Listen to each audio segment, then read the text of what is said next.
Coach Davis, thank you so much for your time. Really looking forward to chopping it up with you and kind of learning some of the things that you guys do at your facility. So for the listeners at home that don't quite know who you are, will you give us a little bit about your background, your motivation, and kind of where you are currently? Yeah. Background, I was a endurance athlete, 800-meter runner from Kansas.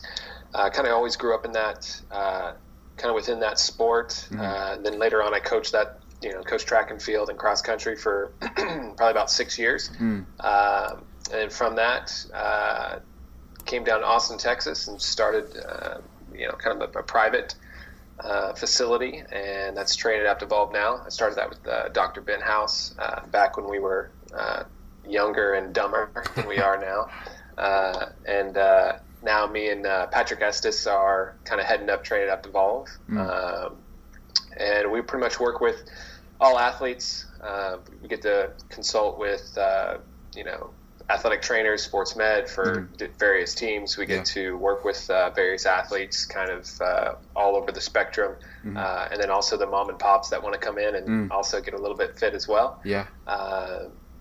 And so, we kind of span everything. And then now we're also the founders of Evolved Technologies, which is going to be a sports technology company that will have a couple products coming out. Okay. I think at the end of this year. And so a lot of irons in the fire so far. Yeah. How long have you guys been open now?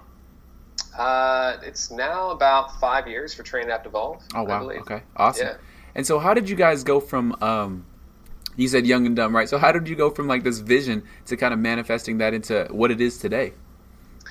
I think the vision was I was seeing kind of how specifically like Dan Paff and Altus. When I went there initially, when they first started, I think I was one of the first classes of like apprentice coaches that kind of came in, and I just watched to see a lot of the stuff they were talking about. The sense of like nutrition, therapy, the training, everything all in one. And in my head, I was like, why don't everybody have that? That should be just the norm and not necessarily like the exception. And so we really kind of set out to do that. And now it's just grown since. And it's kind of, I feel like instead of specializing, we're just kind of broadening, getting more and more kind of wide. It's been great. It's been almost, how would you say, not by chance, but it's definitely grown faster than we would have originally thought of back in the day. So fair enough. Yeah. And then how has been, I mean, for the most people that I talk to that have kind of private facilities, right, the business end is the most difficult part for them, just because they don't have as much of a business background. So how has that part been for you, and how have you been able to kind of navigate those waters? Yeah, I would say that we always wanted to start slow. We never were trying to rush in. Like, I'll be the first one to tell you, I'm not necessarily motivated by money. I'm motivated by like the work I do. And so I was never out to like, strike it rich or to be some famous fitness guru or whatever else, right? And so even in our own practice, we've kept things slow. At times that we've had opportunities to grow faster, we'll actually kind of hold back to see, hey, does this align with what we want to do every day? And then now it's getting to the point where like the right people have come into our lives. We have a great group of coaches right now that work under us that, allow us to keep doing what we love. And then we've kind of just grown from kind of the inside out. And also in the Austin area, I'll have to give a little bit of credit. We have some very good business mentors as well now. A lot of our CEOs that have worked clients or our clients, they help us out. That's awesome. And then, to be honest, it's one of those things where it's just, you kind of have to fall down flat on your face a couple times to learn, hey, like, don't do that again. And it's the same process in business. It's just don't overextend. And as long as you're doing, good work and like you have good intentions, those little mistakes aren't going to kill you. And if anything, they're just going to make you better. And that's really what we've done. Okay.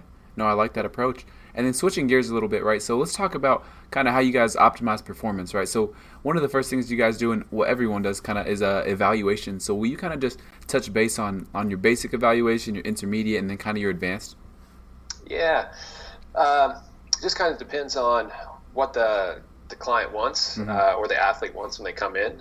Generally, everybody comes into our basic, which will just be like an omega wave test, which kind of gives you just just some kind of global views on like cardiac, some respiratory, detox, hormonal system, and then obviously like your brain, electrical activity, which is a good kind of screening device right out the gate. It also allows us to know what to say or not to say to the client if their brain waves pretty fried. It makes no sense for us to go into the details of a lot of the stuff that's going on.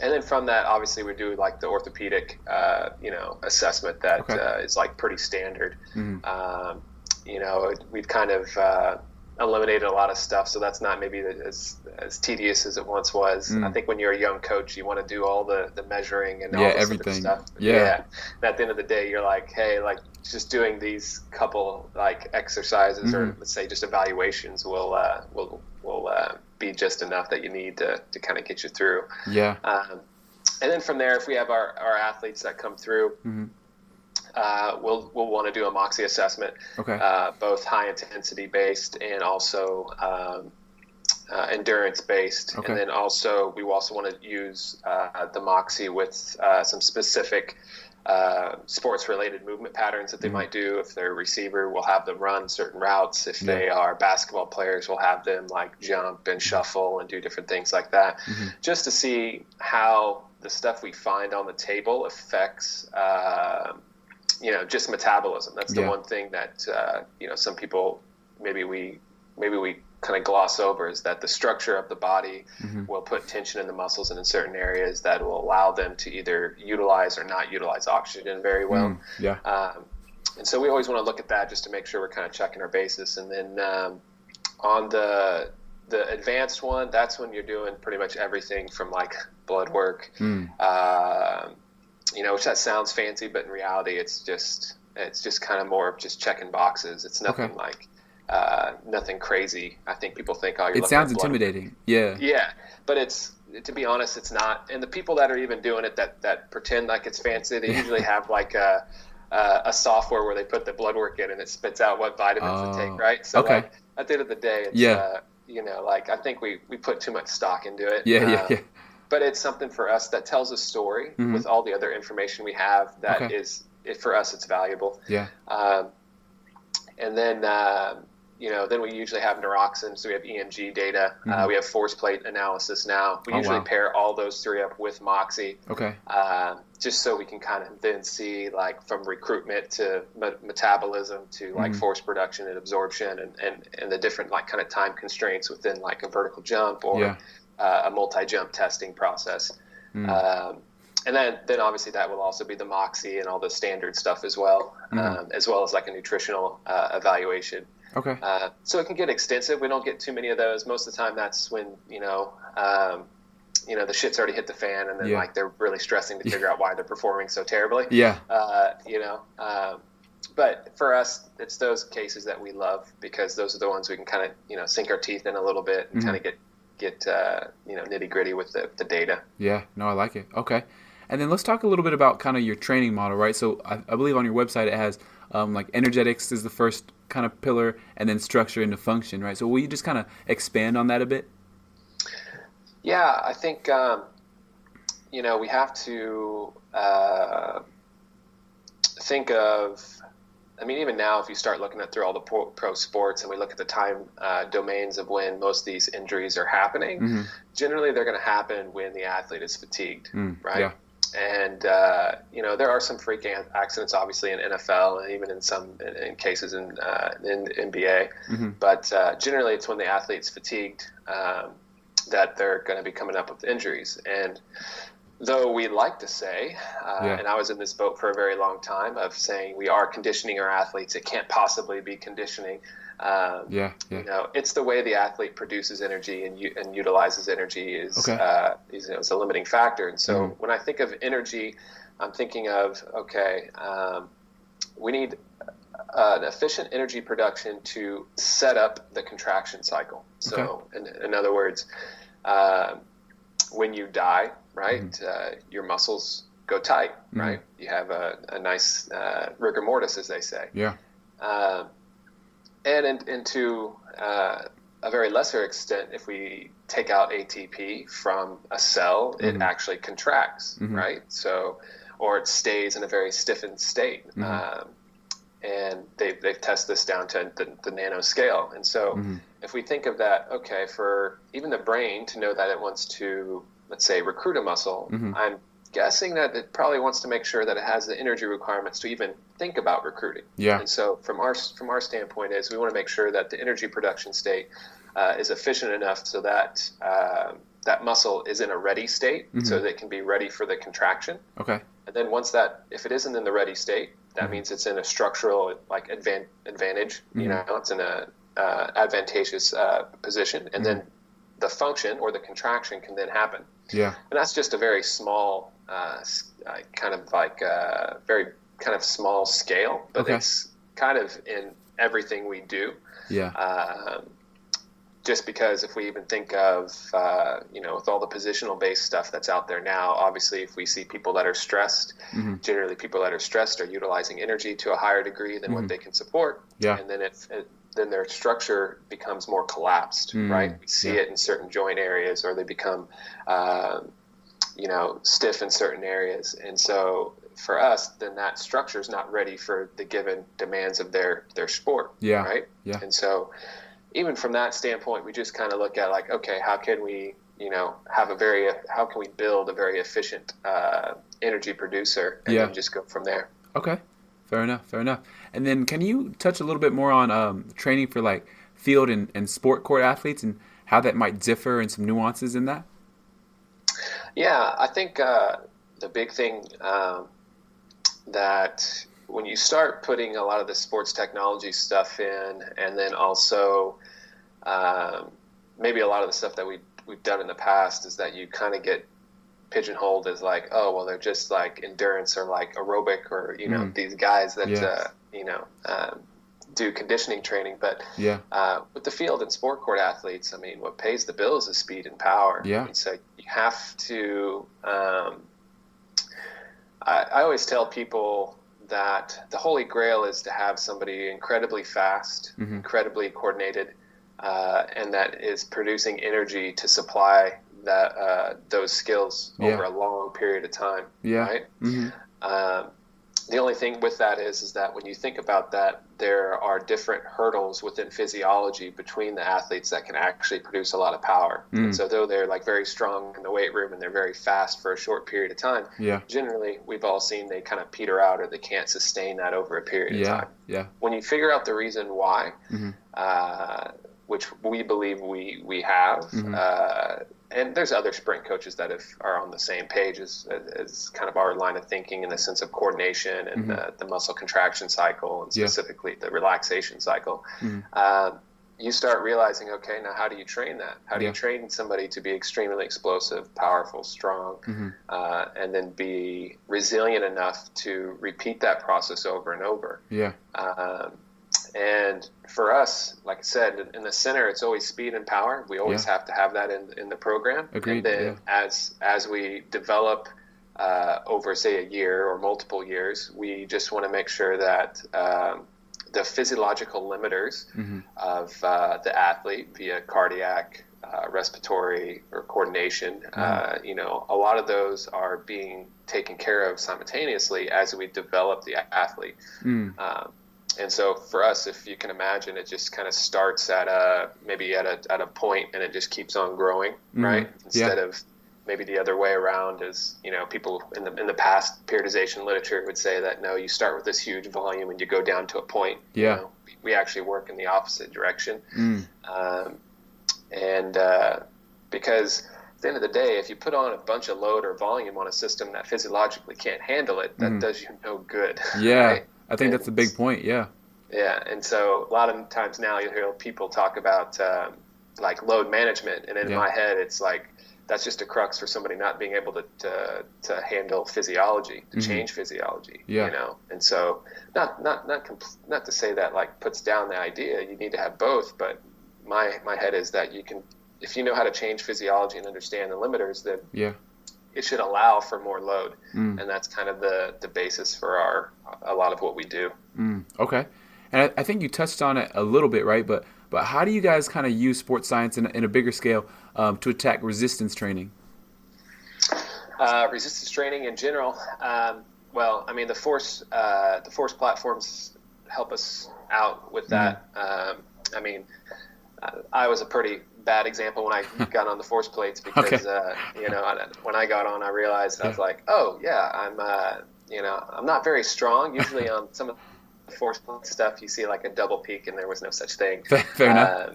And so, you start seeing this and you just realize that like, okay, like, right, we just got to get this athlete strong, or they're not going to be able to express, much of what we want to see. And so, even from that standpoint, that kind of helps us screen out some stuff. But then even from the elite side, you can start looking at how fast somebody's producing force. If two athletes can jump the same height, but they can get there in two different strategies, we want to make sure that we know what strategy that athlete's taking. Not necessarily to limit what they're strong at, but just to bring up maybe what they might be weak at, or give them exposure to it. Okay. And then, from the Moxie side, a lot of the times when we think of hypertrophy, just in general, we want to create metabolic stress. But are you actually creating that? The only way to really look at that would be in Moxie, and then how that actually looks like, and what exercises are actually eliciting the response you want. That's kind of how we've used Moxie. And then obviously you can have your velocity-based stuff. I'm not going to pretend that like we have fancy velocity-based trainers. We've used the push band, in the past, and and so for us, just even simple markers, just to make sure that we're on the right track and we're getting what we need is really kind of what we've used. Yeah. No. Awesome. Okay. And then how does that kind of switch over or change for the conditioning, or general conditioning, or even like sport specific conditioning, if there is a thing? Yeah. I mean, I think the big thing is that like just realizing what's limiting performance. Okay. And it's a very, I think we say blanket statements a lot of times in the sense of that, like, hey, this person has a respiratory limitation, or in our frame of mind, to be honest, like, everybody has a respiratory limitation. There's not a human on this earth that has that highly function of a respiratory system that can like handle them just going flat out for as long as they possibly can, right? Agreed.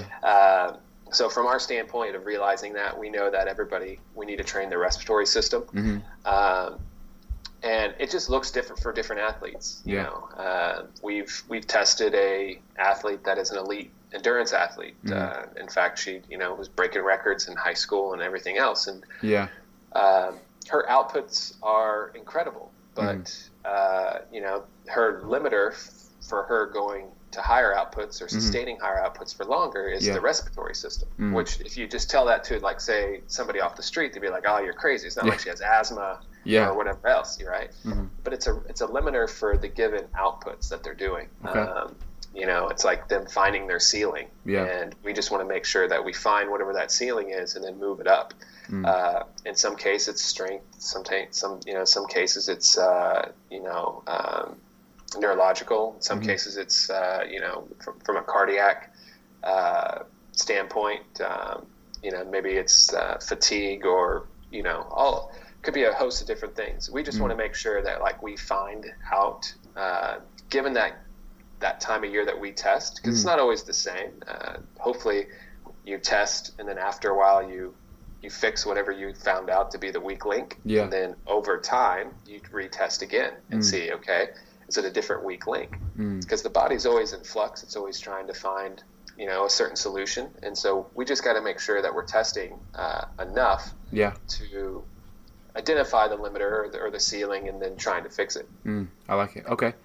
And then shifting gears, we've talked a little bit about technology, right? But let's talk a little bit more about sports science and kind of like performance rehab, as well as some of the services that you guys offer. So my first question, I don't know if it's relevant or not, but have you ever used like the NordBoard hamstring testing or anything similar? And if so, what would be like some of those suggestions that you would have for monitoring and things like that? You know what? We haven't. Okay. use it. I know a couple of the teams that we've consulted with have. Okay. I always think of things in the sense of from the rehab process. In general, we've looked at usually when an athlete gets cleared, right there, it's usually strength, right? When the physical therapist or athletic trainer, whoever's in charge, is always like, okay, are they strong enough, say, right to left leg? Check. Then we used to send them out, and then they would get, kind of crushed, and then we'd come back, and then they'd be like, okay, well, all right, the strength really didn't tell us the story. Well, now let's bring in like these force plates and see right to left asymmetry. What's the timing of right to left? How are they actually absorbing energy or absorbing force? Then they found out that was at first then the issue. Oh, we got to get symmetry. We have to make sure that they when they land, they're symmetrical when they land. This kind of neuromuscular profiling. And so then after that, then we send them out, and then after a certain given time, hopefully they stay healthy, but sometimes they'll get hurt and have to come back. And so from our frame of mind now, it's like, okay, all those tests are generally done within 10 seconds. That you just check the boxes. So strength, right to left, force, production, force absorption, check. And then the next one from our standpoint is like, okay, metabolically, are the muscles doing their job, and can they support the demands of the sport? Because it's one thing to be strong, it's one thing to be forceful and then absorb force, but then it's the next thing of being able to repeat that process. And so before we were checking off boxes, and now I feel like from our standpoint, it's putting everything together to make sure we check off all three before we're fully confident in saying, hey, we want to send this athlete back out. And so that's really how we've kind of looked at our process. And so where the NOR board fits in my head is that first one, right, is really, and maybe even the second one. I don't know much about it, but, I don't know if it gives you some symmetry at all it does. on right to left. So then that kind of takes 1 and 2, out of, but then the third, it's just really tough to see from a metabolic side. Now, if you add something into it, and maybe do from a time frame, maybe you can, but that's kind of our framework that we're working off of. No, I like that, and that sounds really comprehensive. So, I mean, the wheels are already turning in my head of like how we can apply some of that kind of stuff in the setting that I'm at. So I really like that. And then we talked a little bit about the blood work already, but will you touch on what Biowell is and how you guys use that? Biowell is just an old kind of Russian technology made from a doctor out there. And it's really interesting, this guy's story. I mean, he worked in parapsychology for like the KGB and Russian, right? So he's out there, the Russians. And then it must work, right? What's that? I said it must work, right? It must work, right? If it's Russian, it must work. And then like when the Sochi Olympians got popped, they were using like UV blood irradiation, right, to boost up the immune system. And the way that he was using the Biowell was to see if there was enough excited electrons within the blood or within their system. And so that was the reason, like, for us, we were like, okay, well, if we can maybe see this free electrons or these electrons that are like at least activated, in other words, like how the body is like using energy, because at the end of the day, like most of the time when you get free electrons, it's mostly going to be from your enzymatic processes working. And so we would see people that are really stressed with these high scores on the Biowell, right? And most people would be like, oh my God, they have so much energy, they must be like the picture perfect of health. And like, no, like when people are about to die, they have a big burst of energy because the body's trying to survive, right? And then all of a sudden it gets extinguished. And so from our standpoint, we're just using the Biowell as kind of, just from an energetic state within the body, like what's going on. It's a very kind of like black and white. It gives us some kind of emotional parameters as well with the athlete. But we use it mostly a lot with some nutritional supplements and stuff like that, just to kind of make sure that like what we're saying we're doing, hopefully it's, we're on the right path. I would never say that the Biowell is like 100%, confidence being like, well, this is just the most accurate thing in the world, but it just gives you another perspective on their state at the moment of testing. Okay. And so is that more of like a blood test, or how does the test administered? No, it's what you end up doing is that you can put your fingers, or even just being around, Mm-hmm. holding on like a glass of water. You can test hold on like a glass of water, and there's an electrode in the water. What Mm-hmm. ends up doing is the device sends out an electromagnetic field that Mm-hmm. excites the free electrons in your body. Okay. The moment that those electrons are within the electromagnetic field, Yeah. they get excited, and then a picture gets taken, Mm. and you get a readout of kind of like these, this, it almost looks like a flame coming out, Okay. and it shows you kind of the energy that you have Wow. Okay. from it. And so Yeah. it's really quick, and that's the only reason why we use it. I mean, Yeah. it sets up very quickly, and you can usually get a test out within like 20 or 30 seconds. Oh, And wow. So, Yeah. Convenient. yeah, and so then we just track that over time, and that Okay. just ends up being another marker for us. Yeah. Wow. That sounds really interesting. I might have to look into that a little bit more. And plus, it's Russian, so Yeah, got to. of course. I said that. Now the Biowell cells are going to go through the roof. Right. Exactly. Yeah. And then moving forward with some of that stuff, right? So will you talk a little bit about how you guys use like spirometry and the Spiral Tiger protocols? Yeah, so like when we talk about respiratory training, we just, in the past, knowing that it's such a limiter, I think most coaches, even myself, we struggled really trying to affect that. But now, with these devices, and even the device that we're going to come out with at the end of this year will be a respiratory training device, Okay. and it will be able to do all the things you'd want to do in Yeah. the sense of strength training for your respiratory muscles, both inhale and exhale. I think most of the time people, when they see these devices, they're like, oh, well, it's just it's just an exhale, Yeah. just work your exhalation muscles or whatever else. But in reality, it works on both. And that's the only reason why we use it. Okay. Because we want to affect some structural changes as well Yeah. within the inhale. And depending on the structure of the athlete too, we can kind of force one inhale or exhale depending on what they might need. Okay. And so it's just very, fluid within our protocols. You can also use a respiratory trainer for endurance protocols. So in other words, if we have mountaineers or people that are in marathons, we want to make sure that the respiratory muscles are ones that are not going to fatigue, right? Because then that's going to obviously hurt the energy delivery or oxygen delivery later on in the race. And then when that happens, it'll actually take power away from the muscles. The brain will start maybe not recruiting as many muscles because it has to, like, kind of the O2 is scarce, right? Yeah. And so we do that. And then there's also like coordinative or let's say altitude protocols. We use it in our warm-ups a lot, just because, a lot of times we would like to say a lot of our dynamic warm-ups are warming up the respiratory system, but chances are that's just not happening. And so we use the Spire Tiger a lot of times to make sure that the respiratory system is like online before we even do our work. Gotcha. Specifically our conditioning. Just because the moment we say go, we just want to make sure that every rep's quality, and I don't want to wait for a system to catch up when it comes to warming up within a workout. And so we use that a lot. Okay. But yeah, whatever you can possibly think of when it comes to respiratory training, that's pretty much what we use it for. Fair enough. And then will you touch a little bit on, I'm not sure if I'm pronouncing this right, the ARP wave? Is that how you say it? Yeah, the ARP wave. Yeah. It's another, the idea came from Russia. Another plug, Yeah, we just use it for. We have a smaller system. There's probably some other systems out there that are more robust, but we use it mostly just for acute injury stuff. So if somebody comes with a sprained ankle, or if we're coming right out of like rehab or swelling or stuff like that, we've seen that some really good uses for that. Okay.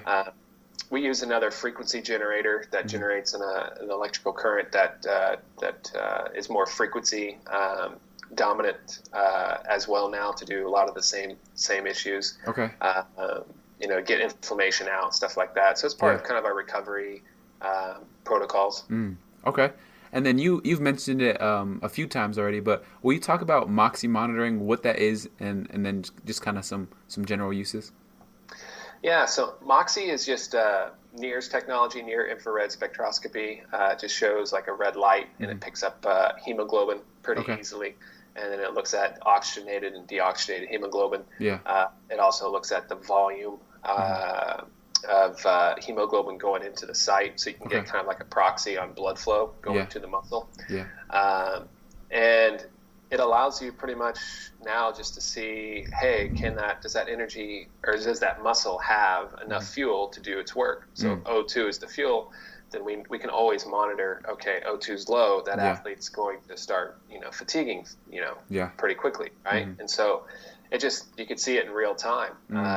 It's a huge advantage. It's a huge advantage from just understanding physiology. Yeah. I thought I knew what I was talking about.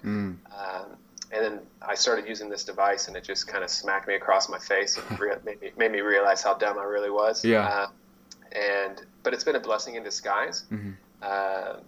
And what's also great about it as well, and what we're finding now that we're using Neurox and EMG, is that it can work as a very good surrogate for EMG without setting up the complicated, EMG equipment. And that in itself then can lead to asking more questions, I guess, than getting answers. Yeah. But at the end of the day, it's almost now a very valuable piece of what we do. I don't know now if if we didn't have Moxie, how we would go about it. There's nothing else like it on the market. So it's kind of a gem right now for us. Yeah, no, I mean, it sounds pretty crazy. So I like that. Okay. And then, so how do there's a lot of things here that you guys use, right? So how does this stuff work in conjunction with Omega Wave? Do you feel like some of the stuff is redundant, or does it just give you different pictures? Or like, how do you use everything in conjunction together? Yeah, so if we look at Omega Wave is always at rest, right? So we can see, like, say, resting electrical potential in the brain. We can see from a resting state how the cardiac systems have recovered or what their readiness is. And then on the backside, we have the team system. So, like, we can look at, like, the detox, like the athletes, a lot of times, sometimes it can be hydration. Sometimes it could just be that, maybe they partied on the weekend and it's a Monday and we're picking up some detox, some hits. Hormonal, if they're training really hard or in the middle of this, or middle of like really hard training, or if they're in the middle of finals, or if they're in the middle of just stress with like the girlfriend or significant other. And so all that gives us just kind of like a readiness of the overall system or the overall organism. But what's really nice is that with the Omega Wave and then with Moxie, we've seen where the cardiac system's very, straight crap on the Omega Wave. And we'll see it in Moxie when we're looking at blood flow. And does blood flow rise as they start trying to warm up or within a workout? Or do we see the cardiac system not able to keep up with the demand? And so we've seen that. We've seen it with the respiratory system as well. Where if the Omega Wave's showing the respiratory system's kind of hyper-functioning, and specifically the breathing is very static. When it comes to tidal volume within their breathing during some of the workouts, we'll see that it'll be a little bit less than normal. And so the Omega Wave's already picked that up. So a lot of times we already kind of know what to look for, but it's one thing to see it at rest, but it's another thing to see it in live action. Because the body, the more you go up with the caliber of athletes, it's almost like the body's learned to compensate better than most athletes, right? Like they have like almost, I would say that their talent, which people don't talk about enough, is their ability to like find a solution when a normal body would be like, nope, we're not doing that. And that's what we love. We just love having the technology so we can catch it and see what their tendencies are. And then that way we can actually know if we're actually fixing it. Because if we keep on seeing it come up, then we know we're not really fixing much. No, wow. Okay. And so a lot of the things that you guys do sounds like you're on the cutting edge, right? I haven't heard of anybody using necessarily like Moxie or even Biowell, or even doing a whole lot with spirometry, right? So what suggestions would you have for, say, the college strength realm and coaches that are working in that, and what can they kind of take from the work that you guys do? It's a good question. That's tough. I would say go to the AD and ask for a bigger budget. Yeah. You know. Yeah. But you know, I think that what's really hard is that like. And even when we have conversations with other coaches now, it's hard because like sometimes we talk just a different language just because we are so kind of in with the technology from like an understanding maybe physiology, not better, but just different, maybe from a different perspective. Yeah. And so my biggest thing is that like you don't need all of it. You know, like you just need like even if you grabbed a Moxie and you just played with it and just had it on an athlete, one athlete, not a whole team, just one athlete, and you just got the data and you just kept on seeing it and then trying to rationalize what you believe is happening and then seeing what the data is telling you, and then it'll open up, I guess, an opportunity for exploration, which will always make the coach better, like 110% make the coach better. You know, and it sucks that there has to be a technology, and obviously with that there's like a price tag with it. That's the terrible thing. But if you ever were afforded the opportunity to do something like that, then I would say like that would be a great way of first kind of you know, getting your toe in the water. And then from that, I mean, a lot of the stuff that we do now, you know, I mean, like even without the technology, I could probably tell you by like just watching the athlete or seeing the workout what you know, what physiologically is probably happening. And then from that standpoint, you know, we know that no human being going all out can have extra oxygen. I mean, everybody goes through all their oxygen in their muscles within 20 seconds going all out. Right? So if that means if you're doing, say, anaerobic work, I guess, if that's the way we would talk about it in the past, even though the cell never goes anaerobic. But if you were doing, like, say, lactate work 45 seconds out, you know, 40-second repeats, that means that athlete, depending on who they are and how their makeup is, they're going they're operating without oxygen or not without oxygen, but they're operating with very low oxygen for probably like 25 seconds, you know. And then with that, what does that mean?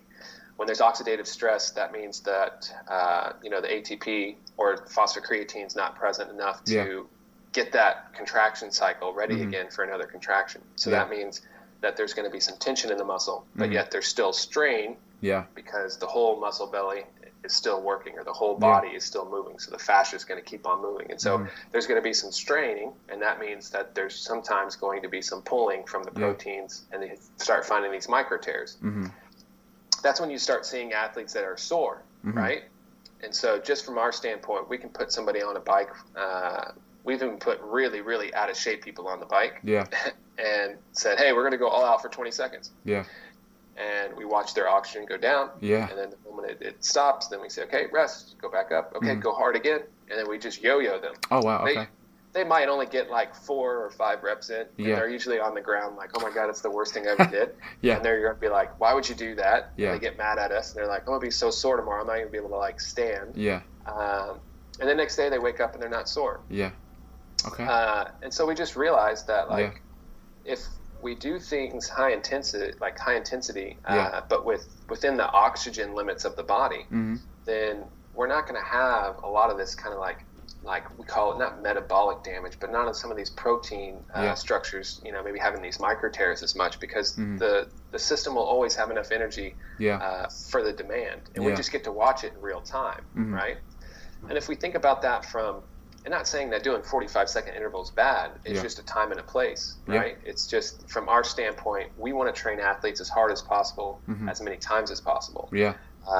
And probably within the collegiate, you know, ranks, I'm sure you guys do too. And so if we're doing workouts, it's going to take 2 or 3 days to recover, specifically peripheral muscle tissue, right? Then maybe I need to design a workout that still gets them what I need, but then the next day I can come back and hit something different, but yet still very, very hard, right? And that's what I think right now is that we're just able to maybe move the density of work a little bit closer. So instead of spreading it out and waiting for like these recovery periods, I hope we can like hit them pretty hard in a short amount of time. Okay. That's awesome. Like, I mean, that's the direction that we all need to move. because it sounds so much more precise versus a lot of, there's guesswork where Sure. there's so much guesswork. And so with you guys, it's dialed in so they can recover, they can adapt, and then we can move forward. So Yeah. that's awesome. And then with that, right, so where does kind of nutrition fall on the scale, and how can you use some of these tools and stuff to monitor nutrition or recommend things or anything like that? Yeah, I mean, nutrition for us is just, if we just think from a simple standpoint, I mean, a lot of our diseases that we have now are generally coming from people, being extremely stressed. And when somebody's extremely stressed, that means they're just going to utilize energy at a much higher rate. Yeah. And that means they're going to be doing that throughout 24/7. Yeah. Right. And generally athletes and normal people, even though they say they eat a lot, they don't really eat a lot. Right? Yeah. Most people have like 1 or 2 meals in a day. Yeah. Athletes are the same way. Yeah. And then we can always know that the quality is probably suspect as well within those 2 meals. Yeah. And so we have people that are underfeeding themselves from a metabolic standpoint, but are high energy utilizers. Mm-hmm. And then if we think about like what are the 2 highest energy utilizers from an organ perspective, from like the cardiac and the brain, and what are we seeing as the 2 biggest like diseases we have now, right? It's like the cardiac, and then obviously neurological stuff is starting to come up right behind it. And so from us, it's just that energy thing keeps on kind of creeping up. And so we just want to make sure that when we're monitoring nutrition, the Omega Wave gives us some hints to maybe what that looks like. Yeah. But for us, it's like we're very carb heavy. There's never a time, I don't think, that unless we're looking at some like MMA fighters where we would say like, hey, we want to totally back out of carbs. We want to make sure that the body always has carbs because let's be honest, like when you oxidize glucose or glycogen just in general, like you're going to get a pretty big bang for your buck from the ATP standpoint.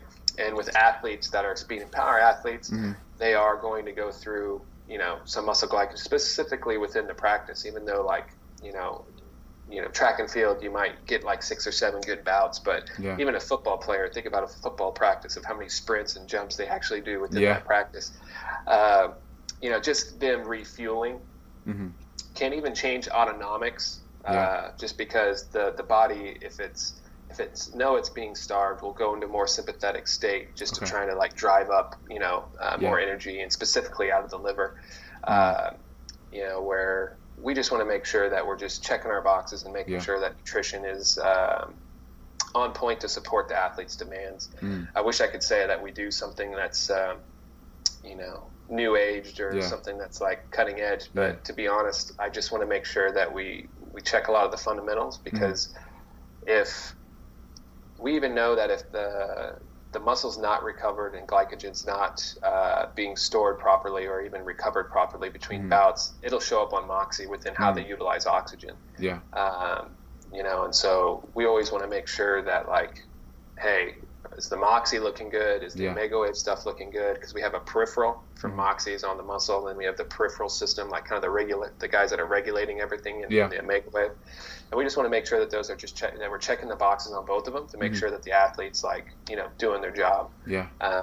Because if they're eating like idiots, then chances are we'll find out sooner or later. Yeah. And actually pretty fast. A lot of our high school athletes hate the Omega Wave. Just because they call it the truth detector. They've eaten like Chick-fil-A as their only meal of the day, then we usually pick it up. So fair enough. Okay, and then moving forward right into this kind of the last couple segments here, right? So what are some resources that have had a big impact on you, whether that's like a book or a podcast or a conversation with somebody or something, or even a seminar? I would say like a big impact on the way I think is Maywan Ho. She was a researcher. She's deceased now, but she's had a couple good books. Just her way of thinking about water in particular, and then DNA as well. And then she's kind of at least given me a road to look at metabolism maybe through a different lens than I had previously. That's always been that was probably a big impact of just kind of like a shift of the way I was thinking. As of now, to be honest, like everybody always asks me these questions of like, what am I reading? Yeah. To be honest, I haven't read a book in a while. It's been mostly just like research articles, particularly dealing with like, redox signaling in muscle. Okay. So yeah, it's been kind of a boring reading period in my life right now, to be honest. Yeah. But I would say Maywan Ho is a big one, and Okay. then that's about it. That's the main one. Okay. And then moving into this very last segment here, right? Just a few rapid fire questions. So I'm going to ask you something, and then kind of give me the first thing that kind of pops in your mind, right? So the first one being, if you have any, what are some quotes that you live by? No quote necessarily, but I think it's just the idea of like not believing in believing has been kind of something that we've at Train Adapt Evolve has like lived by like devoutly. Yeah. And that just means that like a lot of times, you've been told stories as you've grown up, or that you've been told a lot of things within the industry. Yeah. That, hey, you need to do it this way. Like, this is my belief system, or this is my belief system. And then so for us, we just don't believe in believing. It's more of like, we try to live in the idea that we want to know instead of just believe. Yeah. And so everything we do is like, that's literally what we've been doing the last 2 or 3 years is just, figuring out the truth, so that way we don't have to have a belief system. It's more of like we're trying to find the truth, and we know. And we do that literally with all of our coaches. We try to challenge them in all aspects of their life to live that way, because everything is available and is a possibility. And if you live a life like that, then that means you're going to explore and then experience a lot more. And you're going to be curious all the time, right? Instead of just being like, well, my mentor told me this, so I need to believe it this way. I tell all of our coaches that if you listen to everything I say, then like I have failed you tremendously. You should just think of me as just, go in one ear, think about it, but then just prove me wrong at all accounts. I like it. Okay. Is there a thought or experience from your past that you've kind of held on to that's made a big difference in your life now? Meeting my wife. Okay. Just that sounds kind of cliche, but just in the fact that she's allowed me to be more open-minded, where before I was just kind of very closed. Where like just kind of referring back to that last question, I probably believed a lot more than knew, and just kind of went about life that way. So she was the first one to kind of like give me the smack in the face and like, hey, like wake up a little bit, right? So yeah, definitely her, for sure. What is the best advice you've ever been given?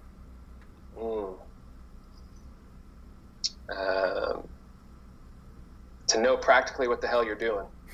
Okay.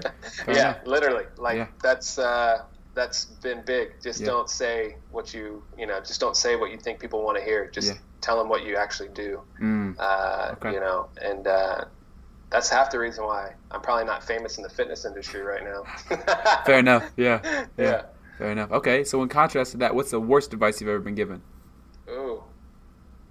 You need to be on Facebook talking more. Okay. Fair enough. Yeah. It's a good one. Okay. And then last question here, right? So what are some projects that you're currently working on, and how can people kind of reach out to you and follow your journey? Well, after that Facebook comment, obviously you're not going to find me much on Facebook. We have an Instagram page that is run by some of our other coaches. Okay. They can always find us at Train Adapt Evolve on Instagram. Okay. Projects that we're working on right now, we're really trying to build a sports technology company now that people can really trust. We really wanted to build something that we use every day and that we trust, and then that way it can be something that we know we can put in the hands of somebody else and trust that it works the way that we wanted it to work. And that's our whole goal right now with our evolved technologies that'll be coming out, and we'll have different apps, and then different like a respiratory trainer that's just going to help coaches really kind of put all that together, and then hopefully make it more mainstream, so that it's just not something that we think is cutting edge, but more of just the norm. You know? That's awesome, Coach. Well, thank you so much. This has been awesome. It's been a fun conversation, and I've learned a lot from it. So I appreciate your time, and I know the listeners are going to get a lot out of it. So once again, thank you for your time, and hopefully we can connect again soon in the future. Hey, appreciate it, Juan.